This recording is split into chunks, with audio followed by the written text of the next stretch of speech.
Hello, I'm Dave Nielsen, again coming from woodpaintsticks.com.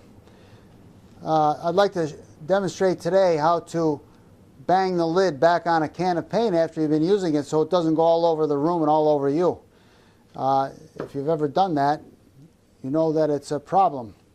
One thing you can do to help alleviate that problem, when you're using a can of paint, whether you dump it into a roller pan or if you're dipping a brush into it, the paint tends to accumulate right around the rim here.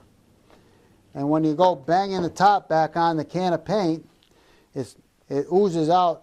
You know, you bang it on with a hammer, it's going to go all over the place. It's happened to me. It used to happen to me, and we learn from our experiences, don't we? The trick to doing that is, well, there's a couple things you can do.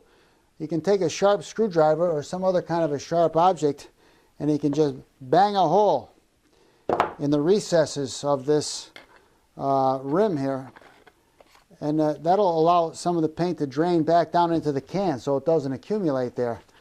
But the other thing is, even if you don't do that, if you do have the accumulation there, it's a pretty simple matter, and I learned this the hard way, and it took me a while to think of this. You just put a rag over it, so when you bang it on like that, the paint doesn't splash out, it just goes onto the rag. It's a pretty simple process, but believe me, I splashed paint around the room a few times before I learned that when I was younger. So there you have it. Not a rocket science, is it? But it's a nice handy little tip on banging the top on.